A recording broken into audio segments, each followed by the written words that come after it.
Hotel में ना एक बाबा जी बर्तन मांजते थे।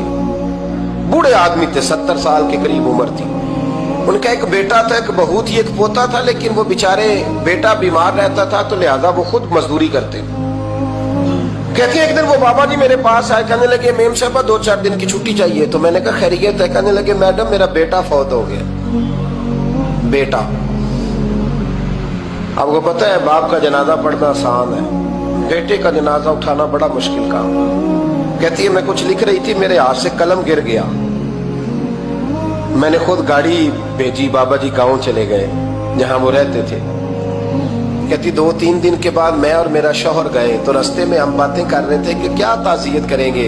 एक ही बेटा था, कोई रिश्तेदार भी नहीं, तो उसकी तो कायनात उजड़ गई, किन लफ्जों से उसे ताज़ियत क्या कहेंगे। कहते जब हम गए तो वो टूटी हुई चटाई पे बैठा था, कुछ लोग करीब थे। हमने जाके कहा बाबा आप मुसलमान हैं, हम आपको क्या नसीहत करें, एक ही बेटा था, कि किस तरह करके हम आपको तसल्ली दें। तो कहते उसने आंखें खोली, बूढ़ी आंखों में ईमान की रोशनी।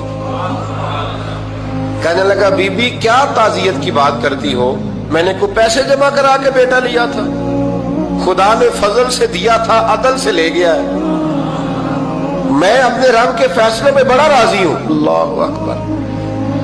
वो खातून कहती है कि वो बाबा जी से मैंने कहा कि चलो आप 1 महीने की छुट्टी कर ले। तो कहने लगा नहीं मैडम मैं मुसलमान हूँ, मुफ्त की रोटी नहीं खाता, मजदूरी करके खाता हूँ, मैं इंशाल्लाह 2-3 दिन के बाद काम पे आ जाऊंगा। कहती वो चंद दिनों के बाद आ गया। अल्लाह की कुदरत के अभी 2-3 माह गुजरे थे, फिर आया, मैडम छुट्टी चाहिए कुछ दिनों की। मैंने कहा खैरियत है? कहने लगे वो मेरी बहू भी हार्ट अटैक से फौत हो गई। कहते अब मैं भी तड़प गई और ईसाई हो कि मेरी आंखों में आंसू आ गए। मैंने कहा घर का दरवाजा बंद हो गया, अब ये बेचारा क्या करेगा।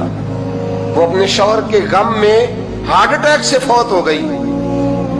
कहते हम फिर 2-3 दिन के बाद ताज़ियत के लिए गए, फिर टूटी हुई चटाई, बूढ़ा ना अपनी उंगलियों से जमीन पर कुछ बना रहा है। कहते करीब गई और मैंने जाके कहा बाबा अब तो तसल्ली आपने खुद ही करनी है, जो निजाम था वो तो हो गया। तो कहते हैं फिर उसने आंखें खोली, आसमान की तरफ देखा तो कहने लगा बेटी कोई परेशानी नहीं, मेरा बेटा बगैर शादी के भी तो फौत हो ही सकता था ना, बस मेरे मालिक ने जब चाहा जैसे चाह हुआ, मैं इंशाल्लाह 2-4 दिन के बाद काम पे आऊंगा। ये मेरा 3-4-5 साल का पोता है, अभी स्कूल दाखिल हुआ है, मैं साथ ले आऊंगा, वहां मेरे साथ ऊपर क्वार्टर में जहां मैं रहता हूं ये भी रहेगा।